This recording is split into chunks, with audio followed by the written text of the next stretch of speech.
I'm sure you're going to do great.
Give me the countdown, Steve. You ready?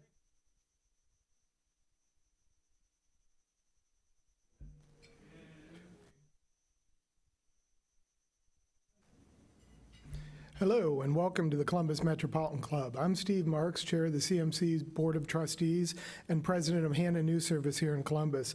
It's great to see you.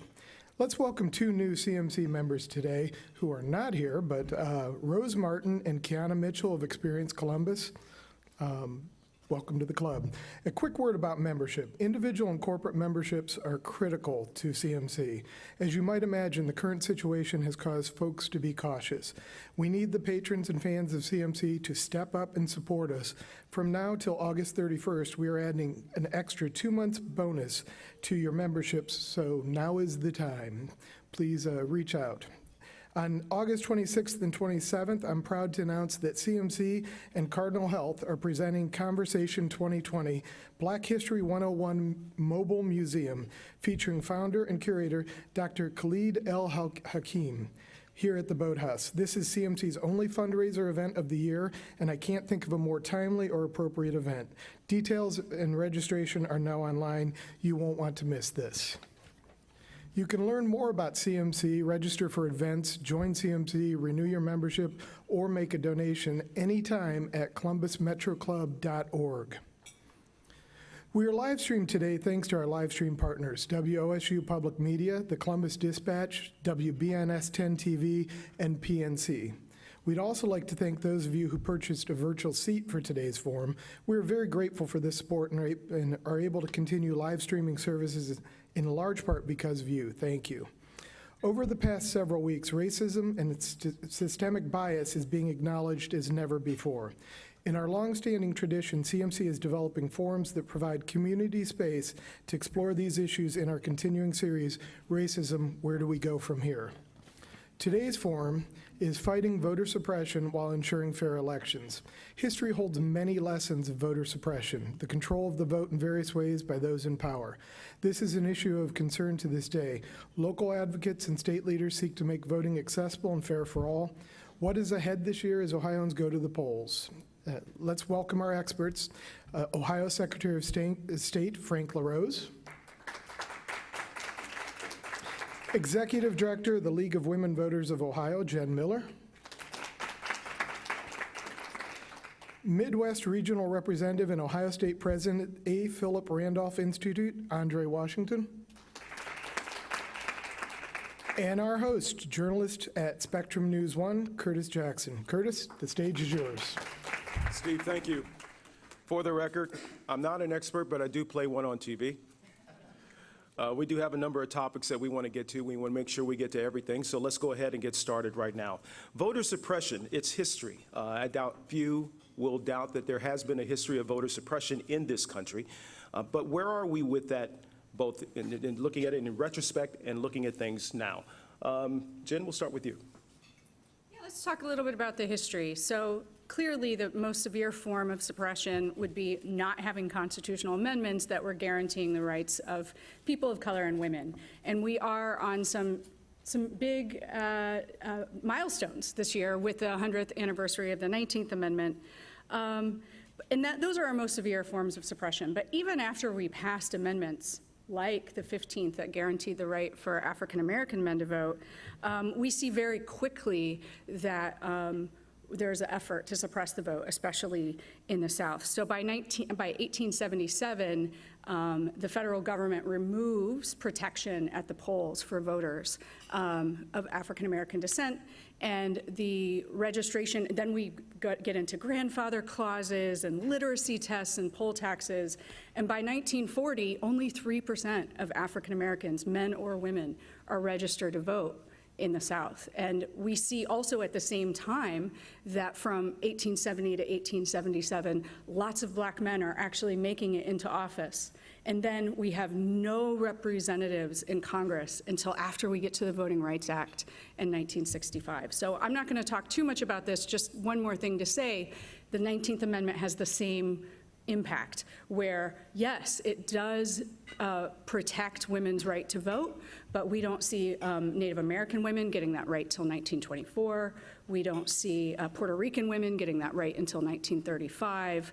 And then, of course, the Voting Rights Act also affects women of color, especially in the South, and protecting that right. So what I would just say is we need to remain vigilant in voting access and understand that constitutional amendments are great, but what we do at the state level and what we do at the federal level are really critical too. Andre? Yes, thank you for the question. Blacks have faced voter suppression immediately following the Civil War. During that time, blacks ran for office, won seats in southern states and seats in Congress, but that was short-lived.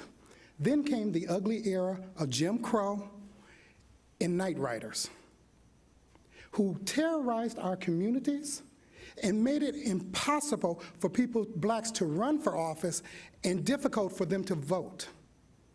And then during the Civil Rights Movement, where we fought hard. I mean, we fought hard to have a seat at the table. We fought hard to have a seat at the lunch counter. We fought hard to be able to use public restrooms. And mostly, we fought hard for voting rights. Then came the poll taxes, literacy taxes, and even today, during this digital age that we live in, there's misinformation from foreign countries, there's gerrymandering, there's so many obstacles that have been put in African Americans' way ever since the Civil War. So voter suppression is not new for us, it's just a different way of suppressing votes. We live in this era now of disinformation from foreign countries. And when we talk about voter suppression today, let's talk about paying for postage for the ballots to be sent back in. Some says that could be a form of voter suppression.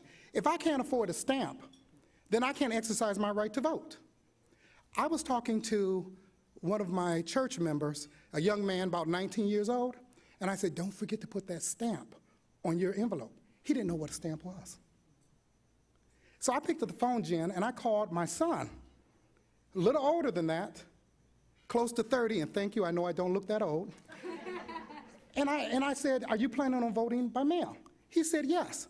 I said, don't forget your stamp. He said, Dad, do people still use stamps? And where do I get one from? We have to train a whole new generation of voters. We don't want anyone to be disenfranchised. We want to make sure everyone has the right to vote and exercise their right to vote.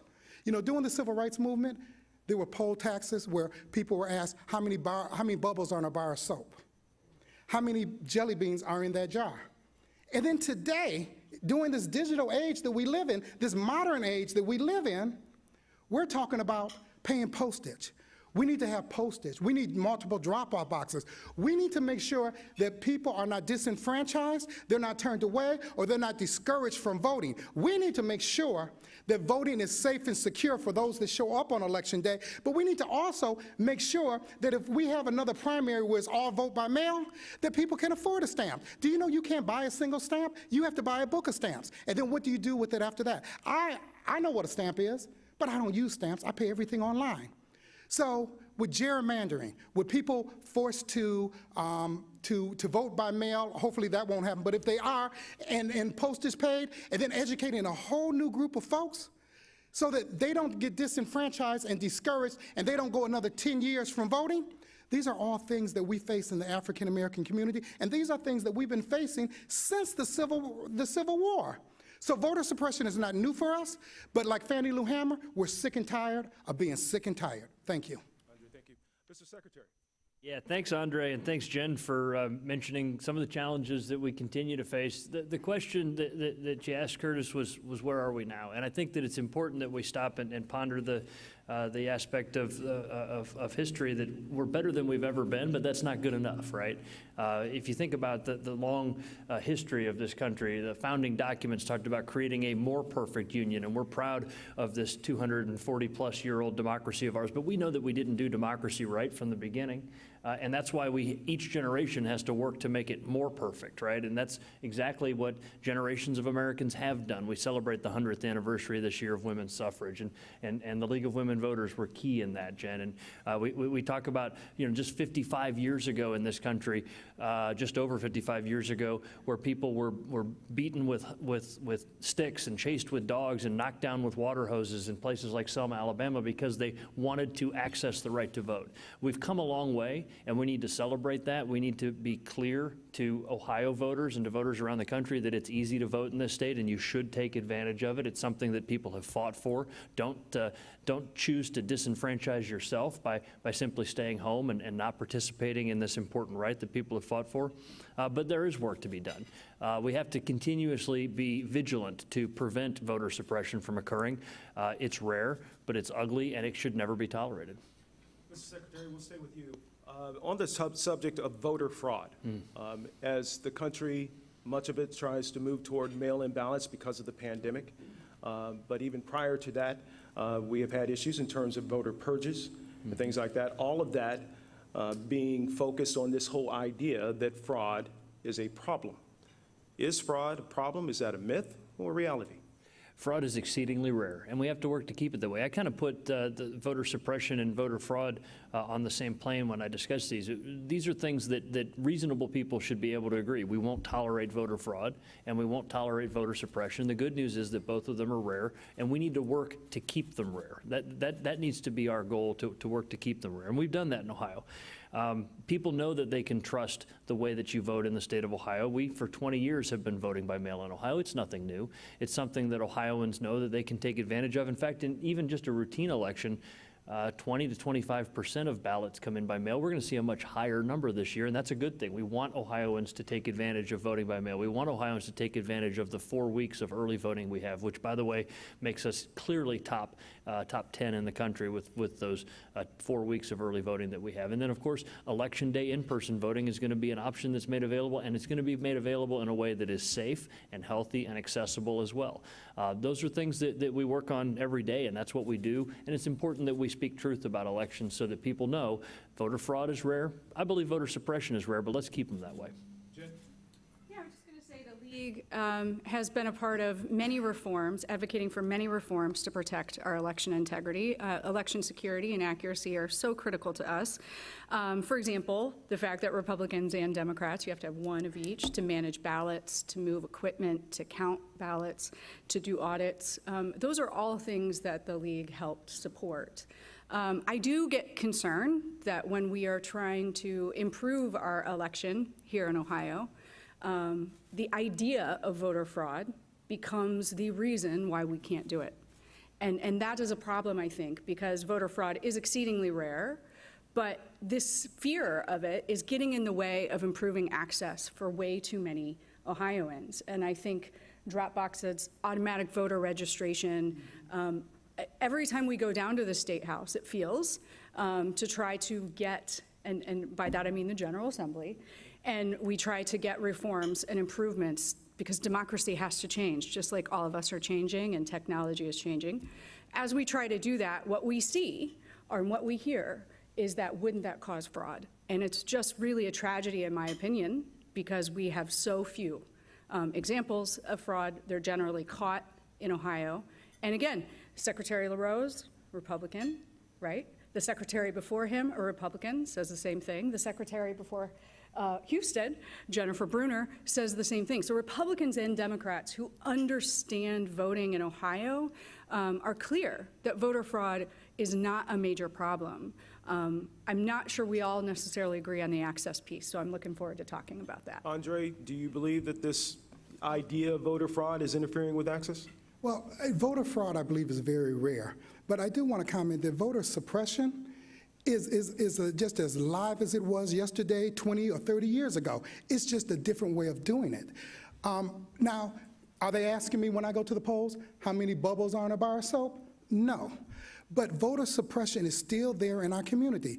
In the 2016 election, I saw billboards that said in the African American community that voting fraud is against the law and punishable. I didn't see those signs in Caucasian communities. So is voter suppression is still there, it's alive and kicking, but it's just done a different way.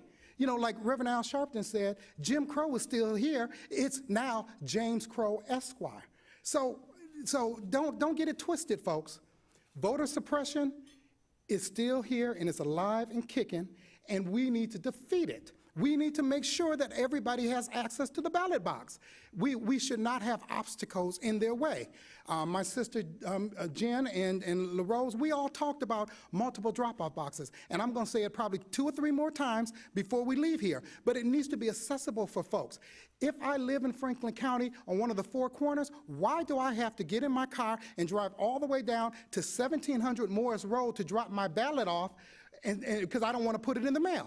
Why do I have to do that? Why don't we have multiple drop-off boxes?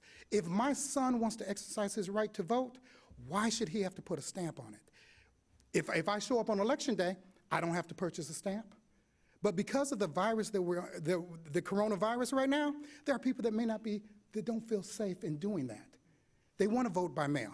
But I can also talk about online, getting your ballots online, because some people don't have access to the internet or to a printer or a computer. So I know I'm running out of time and I get long-winded, I apologize. But yes, voter suppression is alive today. Thank you. This is why that partnership is so important, right? Because the dialogue that we have with Andre and Jen and other voting rights advocates across the state is so important, because Andre brings up things that I may not think of. And that's so important that we have that conversation. And that's why historically civil rights and voting rights organizations like the A. Philip Randolph Institute are such an important voice in our state. And that's why I'm glad we do have that partnership, Andre. I'd like to pick up with one issue that Andre raised in terms of access, and that is this whole idea of drop boxes for ballots. Where are you with that? Yeah. So in the state of Ohio, we have 1 per county. That's a thing that the General Assembly added just last April. And they when they passed the law that was a temporary law, they said every county must have 1 drop box. Now that requirement went away because it was a temporary measure.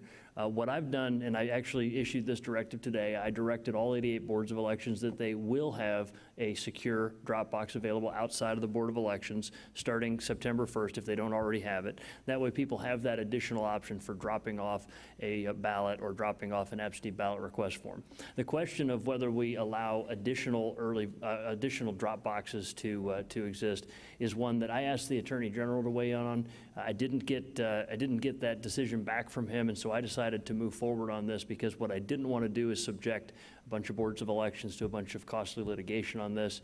And really 85 days before a presidential election is not a time to really change major things about the way that we run elections in Ohio. Now, my proposal from the very beginning, going back to April, was that we provide postage paid. I wanted to have that opportunity, and by the way, we could have done that entirely with federal funds. It wouldn't have cost a dime of state money. We asked the General Assembly for that, and it's, to me, very disappointing that they failed to act on that. Because if you have postage paid, then effectively every mailbox in the state becomes a secure drop box. Every one of those blue U.S. postal boxes becomes a good place for people to drop their ballot. And so I wish we had that.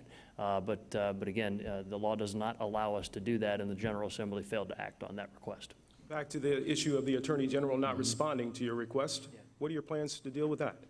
Well, it just, it was something that we withdrew that request from him. It was 2 weeks ago, and his legal team had evidently not been able to get that response done, and so I decided that we would move forward, because what we can't have is uncertainty on these kind of things. And so I issued my directive this morning that lays out how we're going to move forward on that.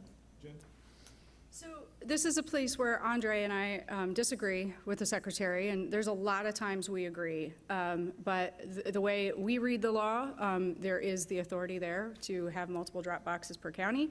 The idea that a blue mailbox becomes a secure drop box is true and also not quite true. So it's true in the sense that if you have a stamp and you trust your mail service, then that is a secure drop box for you.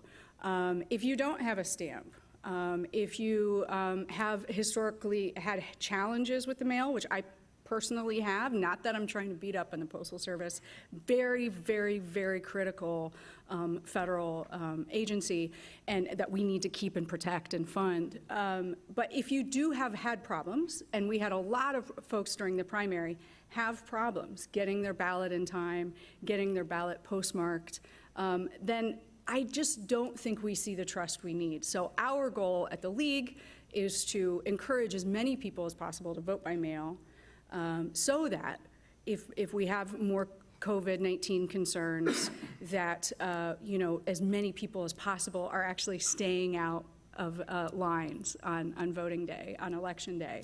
So just very concerned about the fact that we don't have multiple drop boxes, disappointed. One thing I will say to everyone, though, access will improve with more funds. Our boards of elections are up against a challenge here. They had the most expensive primary ever, and now we have this massive election. And so please call your U.S. senators and ask for election funding as they consider the next COVID response. Andre, you brought up many of the issues that are facing, in particular, the African-American community as it prepares for this vote. What's the best advice that you can give in order to vote in a free, fair, and safe way?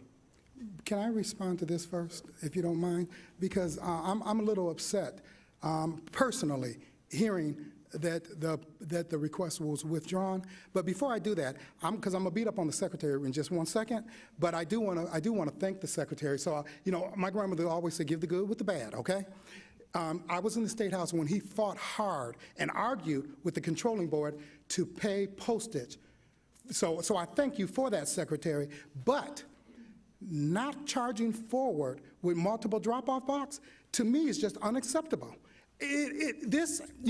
I'm sitting up here speaking and representing the African-American community because I'm black, but this would benefit all Ohioans. This is just not a black thing, it's all Ohioans. And not charging forward, and forget the controlling board, the State House, send a directive out and have multiple drop-off boxes. And because why should I have to pack my kids up, gas the car up, pack a picnic basket, and drive all the way to the other side of town just to drop my ballot off? I'm upset.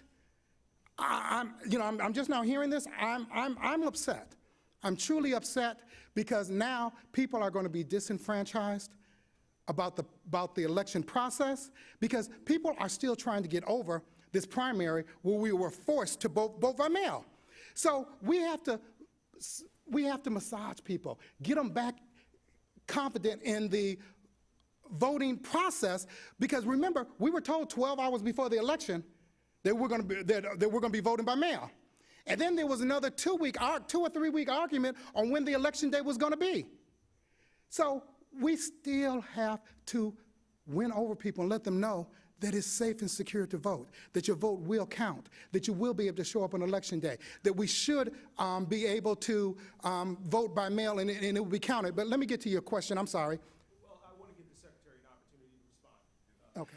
Yeah, no, and Andre and I have a great working relationship, and that's why Andre and I had a phone conversation just a few minutes ago about this, because I knew that I wanted him to be aware of that decision that we had made.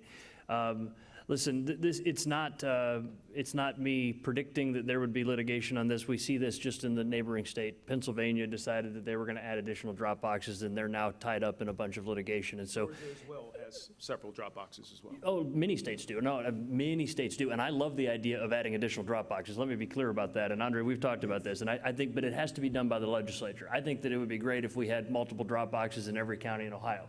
The question, though, is can I do that unilaterally without legislative authority and approval, without tying it up in litigation and creating more confusion? Now, imagine a scenario where the Secretary of State says you may install extra drop boxes, and some counties do and some counties don't, and then there's litigation that requires them to be unbolted from the ground and taken back out. So making changes like that 85 days before a presidential election is what my biggest concern is. I think that we should move forward with that. I'm going to be recommending that. I have recommended that to the General Assembly. I think the fact that we have drop boxes is good news, by the way. This is a new thing in Ohio. We didn't have those in every county until this April, and so we've got them now. I think that Ohioans need to recognize that the drop box is a great way to get your ballot back to the Board of Elections.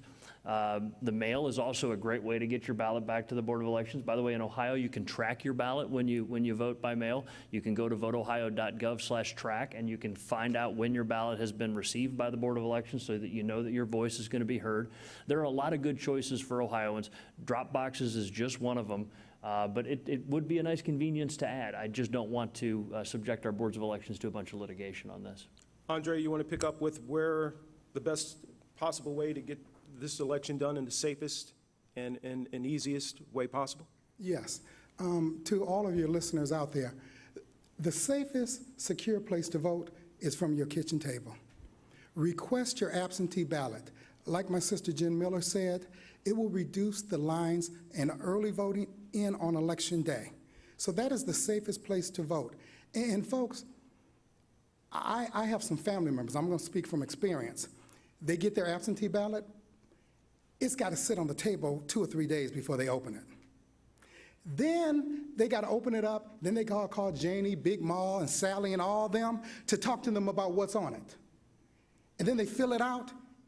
And then it sits on that desk, you know, just as you're leaving out the front door where the phone sits at. You know, remember, it sits there for several days. No, folks. Fill out your absentee ballot. Most of y'all know who y'all going to vote for. Get it, fill it out, and send it in. And take it to your local Board of Elections if you're unsafe, and you drop it off at your local Board of Elections. And if you're like my grandmother who's not with us right now, but my grandmother, she believed election was only on Election Day. It was the first Tuesday. You couldn't talk her out of it. She don't care nothing about early voting. Folks, if you got a grandmother like that out there, vote early or vote by absentee ballot so that my grandmother can be safe on that first Tuesday and it's not a long line for her. So that's my request. Vote by mail, vote early, and protect Big Ma and them on Election Day that believes election is only on Tuesday. Jen? So every voter needs an election plan. This is something we always talk about. I was just on a call with voters with developmental disabilities, but everybody needs an election plan. So first you need to decide whether you vote absentee early or on Election Day. We agree that we want as many as possible to vote absentee, which is by mail, or early for 28 days in person. Second, you need to figure out the logistics for each, because each works a little bit differently. What ID you need, what the time frame is, what the address is. So early voting is one location versus your polling location on Election Day. Then you need to make sure that you have your transportation. And let's remember, not all of us have cars. Not all of us have the easy way of getting to wherever we decide to vote, whether it's to drop it off at the Board of Elections or drive to the polling location. So we need to figure out those logistics. And then finally, you need to do your research. And vote411.org is actually the League of Women Voters nonpartisan voter guide.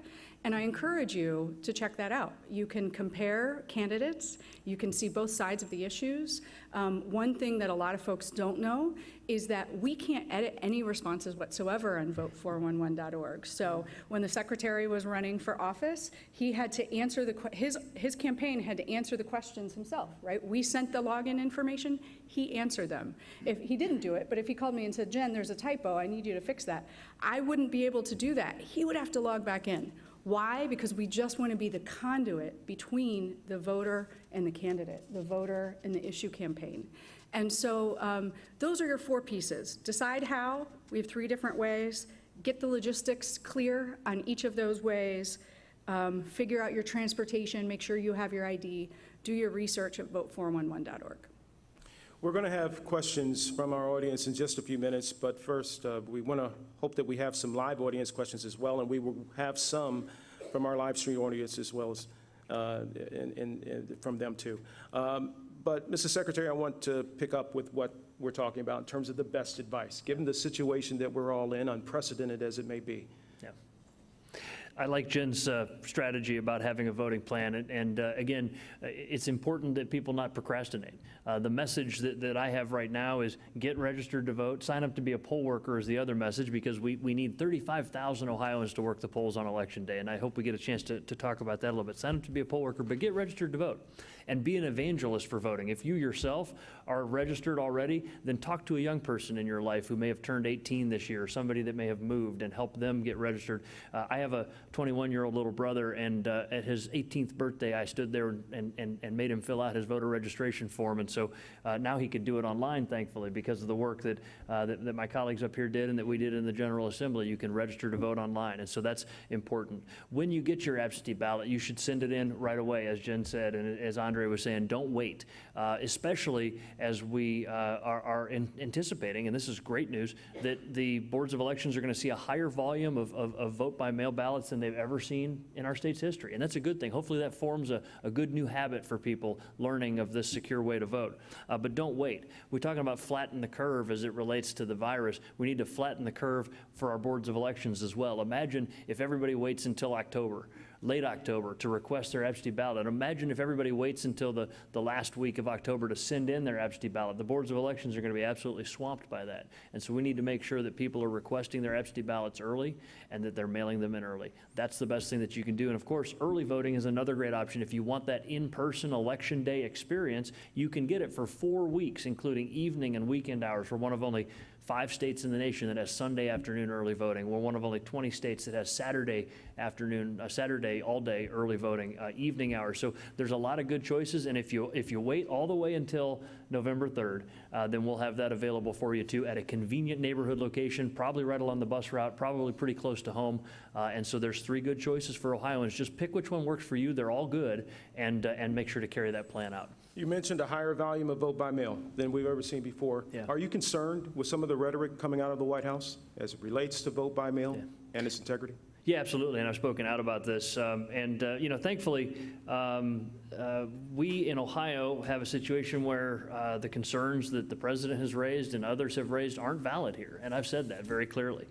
In Ohio, both Republicans and Democrats trust voting by mail. It's been part of the way we vote in this state for close to 20 years. Our boards of elections are good at it. They know how to handle it. In some of our neighboring states, they're figuring out right now, how do we do no-fault absentee voting?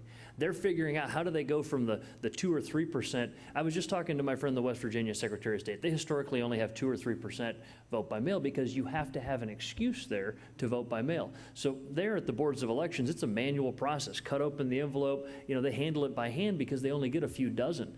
Here at our county boards of elections, we're ready for that. We have the infrastructure in place. We've augmented that infrastructure. By the way, just a few years ago, the state of Ohio, 3 years ago precisely, the state of Ohio spent $115 million on all new state-of-the-art voting equipment for every county board of elections. And by the way, that put us way ahead of the rest of the country.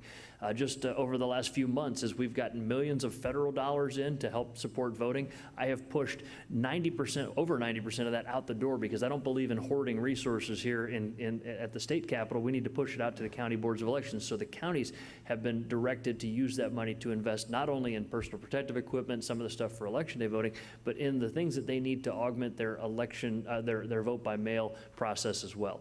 As prepared as you are. Yeah. We're now hearing that there are a number of changes that are occurring within the Postal Service that may or may not be getting orchestrated out of the White House.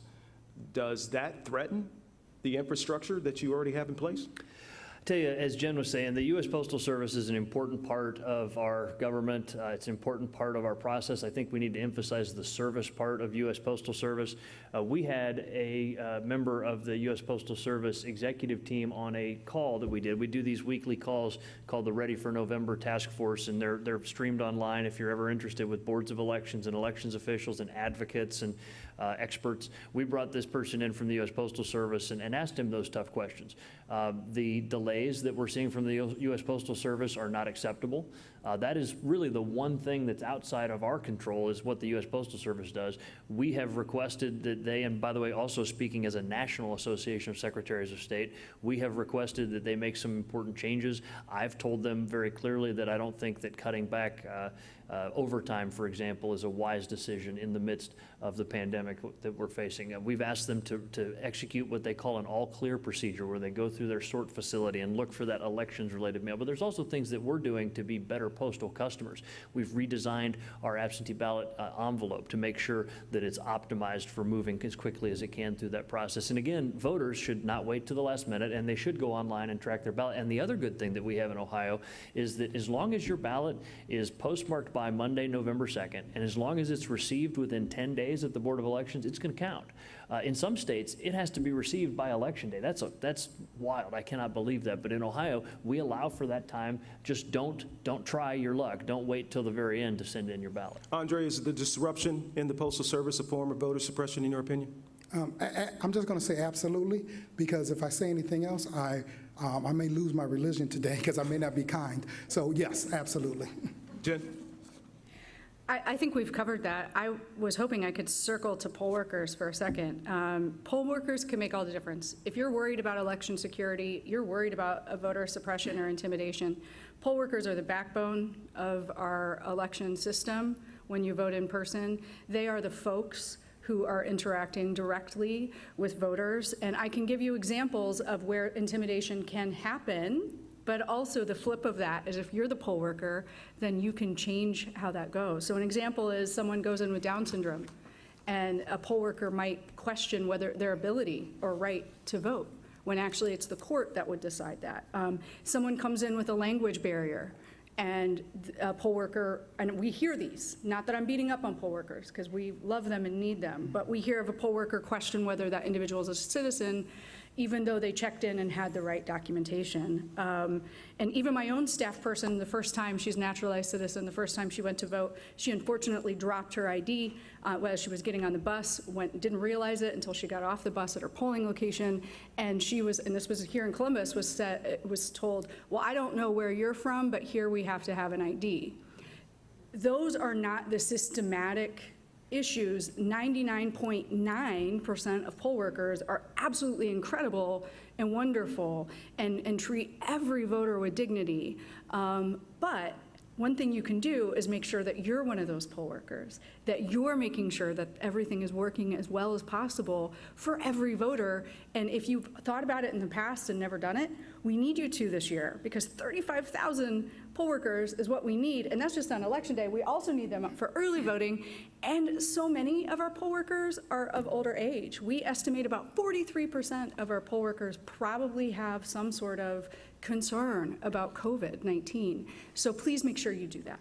Mr. Secretary, yeah, go ahead. Because thank you, Jen, for saying that. And you're right, 99% of our poll workers are very well trained and do the right thing, and there are outlier situations like the ones you mentioned that are certainly unacceptable. That's why poll worker training is so important as well, and we have standards for how the boards of elections do that, but it's done at the board level. Anybody that can hear me that's interested in being a poll worker, we need you. VoteOhio.gov/defenddemocracy is the place to sign up. We chose that URL very intentionally because when you join your fellow Ohioans as one of those 35,000, you'll be helping to defend democracy. VoteOhio.gov/defenddemocracy is the place to sign up. And by the way, 17-year-olds in Ohio can do it, and we're encouraging people of all kinds of, yes, Andre, sorry. Yes, I want to just also talk about the importance of getting poll workers. Here in Franklin County and Delaware County, the A. Philip Randolph Institute, we're working with the clergy to get the word out that on Sunday morning on service, either virtually or online, asking for poll workers, especially the younger people. What we don't want to do is we don't want to have the Board of Elections, because they don't have enough poll workers, combine precincts and polling locations. Now, here we are, Miss Sally, who normally walks up the street to her polling location, now she got to walk or get on the bus and go clear across town. So we need poll workers. So we're going to expand this all over the state with, because in the African-American community, the church is the cornerstone of the community. So we're reaching out to our pastors, and we're asking them to announce this. So anybody out there, announce it at your church, to contact their local Board of Elections. We need poll workers. And I think I heard you say that this is the best way for somebody to see democracy right up front. I hope I'm saying it the way you said it, by being a poll worker. So thank you. Mr. Secretary, we got a few seconds before we get to the audience here, but should Ohio be prepared to accept the fact that we may not know the winner on election night? You know, we never know the winner on election night, right? I mean, we always have that unofficial canvass on election night, and then weeks later, we have the certified result. But you're longer right, than usual. I understand, and what I want Ohioans to know is that we know that there are going to be a lot of ballots that arrive on Wednesday and Thursday and Friday, and every one of those ballots matters. That's a manifestation of the commitment that we have that every vote needs to be counted. Now, we know that election day ends at 7:30 on election night, and we're going to start counting ballots. It'll go later in the night than it has traditionally. We know that, with a higher volume of vote by mail than we've ever seen. But here's where, again, we're in a position way ahead of some other states. In many states, just up the road in Michigan, they can't even start opening envelopes until election night. In Ohio, we can open those envelopes. We can check the identification information on there. We can start to actually scan the ballots. And so we will be able to report our results, I think, before a lot of other states. But again, that number will change 3 weeks later. That's not a sign that something nefarious is happening. That's the sign that democracy is working, and we're making sure that every vote counts. And so when the numbers change 3 weeks later, again, that's not a sign that something went wrong. It is CMC's tradition to take audience questions. Jane Scott, CMC's president, is curating questions from the live stream audience. If you are here in our audience, please remember to keep your microphone timed to the question, and we thank you for avoiding editorial comments. Jane, what's our first question? Well, we have a lot of questions, and I apologize. I knew we aren't going to get to all of them, but those people who ask questions ahead of time, you've covered much of it, so my apologies ahead. Kathy Fox had a question. New York Times reported today that the GOP is recruiting 50,000 poll monitors in 15 battleground states. How will Ohio make sure poll monitors don't discourage legal voting? Yeah, I hadn't read that article yet. I know that really what they ought to be doing is recruiting poll workers, right? The best thing that you can do is sign up to be a poll worker. Being there as a monitor, I don't know what that really accomplishes. Really what we'd rather have is people signing up to be poll workers. But certainly anything that interferes with the rights of people to come in and cast their ballot and to do so in a free and unencumbered way is not something we're going to tolerate here in Ohio. Jen? So we promote both poll workers and election protection poll monitors. We both work with Election Protection League, NAACP, Lawyers Committee on Civil Rights. And let me just say this, there's two options. Being a poll worker is paid, it's all day long, you're inside working with voters. A poll monitor is someone who might be answering calls, could have a shorter shift, could be outside with apparel on that helps people understand that they are there to help them. In the past, those election protection poll monitors have been the data that have helped prove the need for things like election administration plans, post-election audits, early voting, actually. And so both matter. And if you're interested, please, you can contact the League or Andre for either of those options. Andre, your thoughts on these monitors being there? I didn't read that article either, but I'm just a little concerned, well, just curious as to why they need all those poll monitors.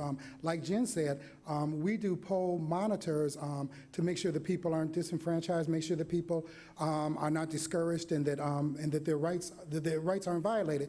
So I'm just curious as to read that article and to see why do they need so many poll monitors when nonpartisan organizations like ours, we're already doing that work. Our next question. Hi, I'm Cheryl Roller, retired. I have a two-part question for Mr. LaRose, and this is a logistical question that I'd like to get on the record for people who like to help other people get the vote out. So the first part of the question is, if a group is registering other people to vote, I believe they are allowed to sell at cost stamps, single stamps, to the people that they're registering to vote? So that's a legal question, but let me be very clear that what Ohio law doesn't permit is giving something of value for a vote. There has been a question in the past about whether a stamp constitutes something of value, and that's actually not a settled legal matter. But if you're selling somebody a stamp at cost, I can't see any problem with that. Thank you. And then the other part is for people who are helping people. A neighbor, assuming a neighbor that you trust, could take multiple ballots to the drop-off box.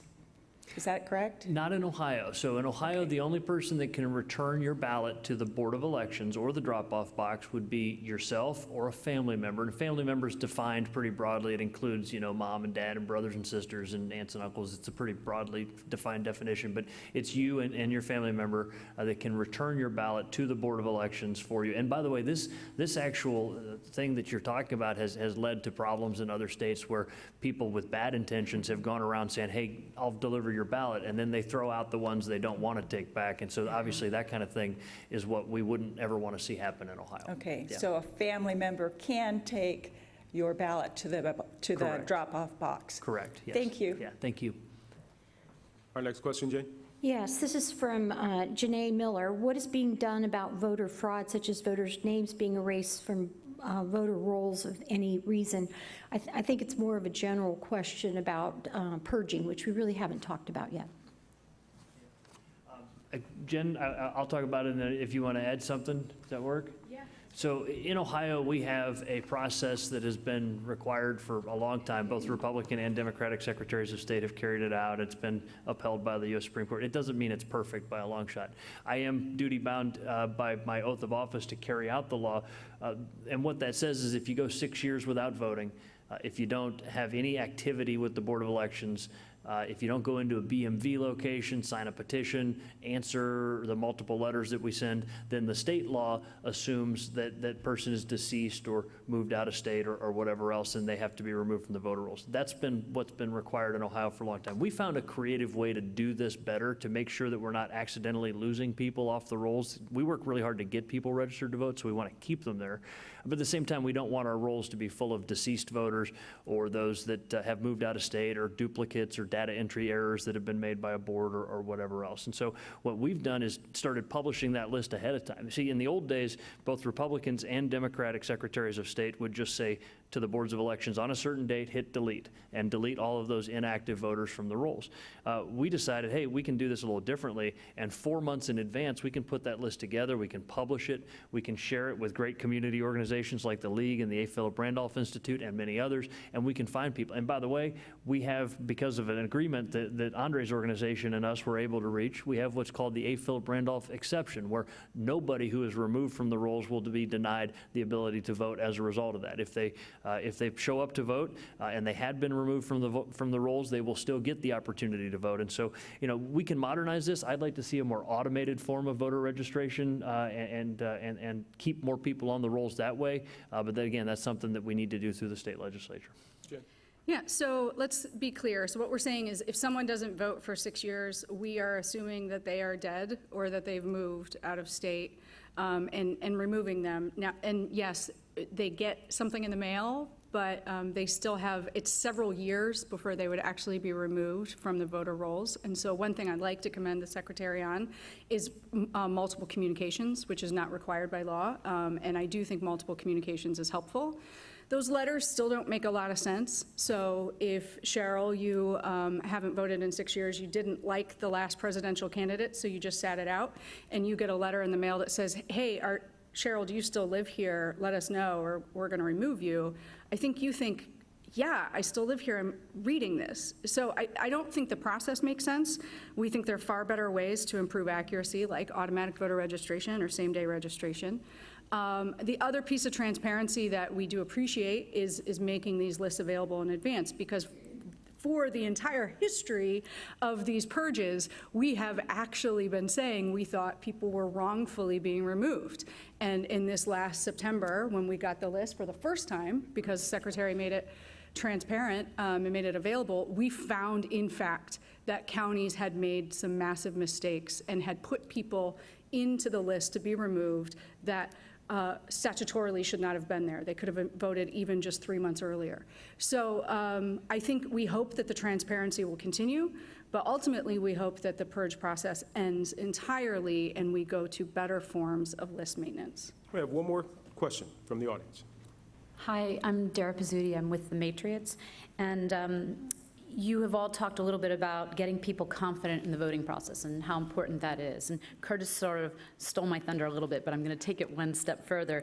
The seeds of doubt on the validity of this particular election being sown by the current administration, I have two questions. One is, does Ohio, or when you talk to your fellow secretaries of state, do they have a plan in mind for after the election, if it is challenged, how they're going to handle that? And the other question I have is, I'm just curious, with the absentee ballots or the mail-in ballots, you said 20 to 25% in this last one. Do we have any data that tells us who prevails on those particular ballots? I mean, is it a certain portion of the community that tends to use that more than others? And what are we doing to, I guess, encourage more communities to take? I'll start with the last question first. What we've seen is that general voter behavior tends to be mirrored in absentee voting behavior. And so in an area where there tend to be more Republicans or Democrats, it tends to follow that same pattern. I would say that, again, both Republicans and Democrats have trusted Ohio's vote-by-mail process for a long time. If there's a slight advantage, I would actually say we see more often, I think, just by a fraction of a percent, that there are actually more Republicans that vote by mail than Democrats, and that tends to flip with early voting. But again, it's really negligible. As it relates to the question of the legitimacy of the election, my most sacred responsibility is making sure that Ohioans know they can trust their election. Somebody told me once, the reason we run elections is so the loser knows they lost.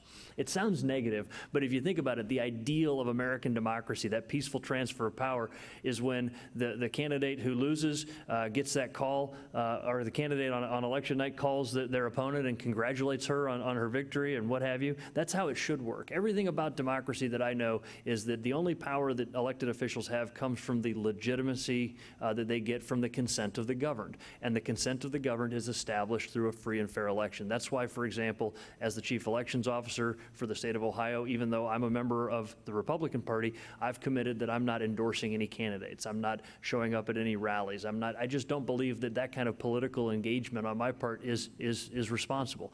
As it relates to what happens if people don't accept the outcome of the election, unfortunately, that turns to litigation. That's why it's so important that we be fully transparent. I always say there's nothing to hide at the Board of Elections. Everything we do is an open book for everyone to see, and that's important that we keep it that way so that people know that they can trust elections. And Curtis, let me just end with this.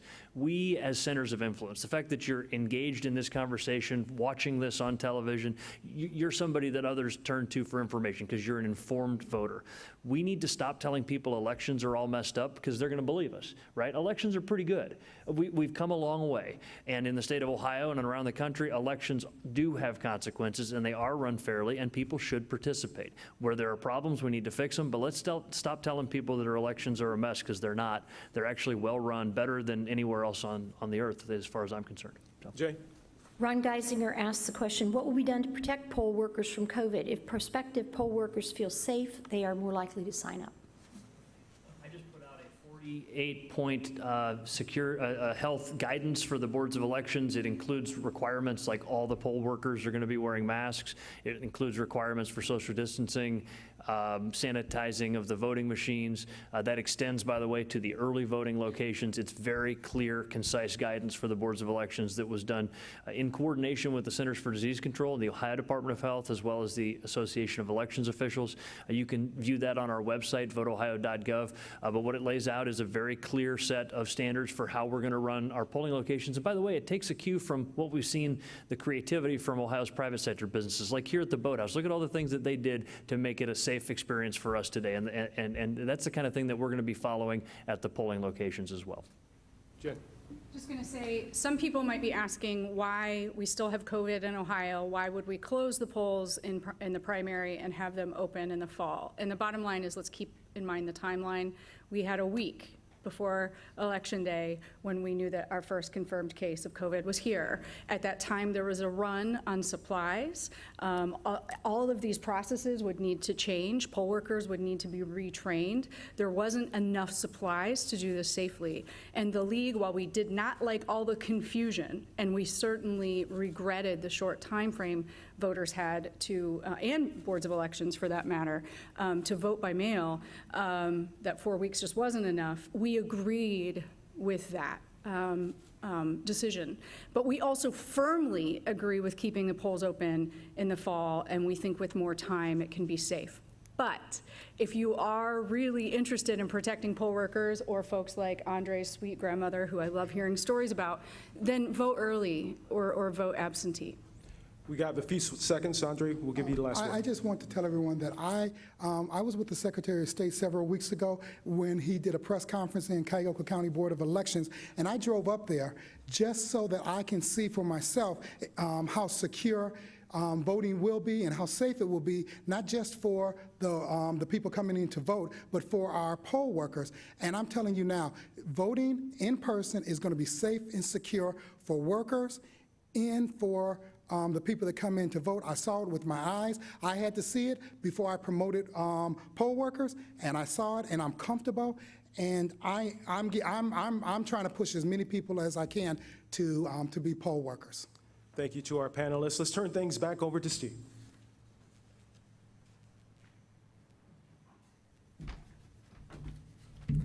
I hope you enjoyed today's forum.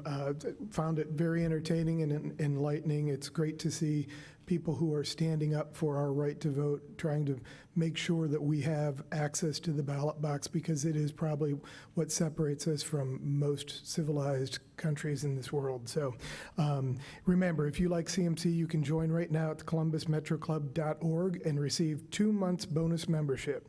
And be sure to check out and register for Conversation 2020, presented by CMC and Cardinal Health, Black History 101 Mobile Museum on August 26th and 27th. We hope you'll tune in next Wednesday at noon online or in person here at the Boathouse as we continue the series Racism, Where Do We Go From Here, as we explore the history of police in Columbus.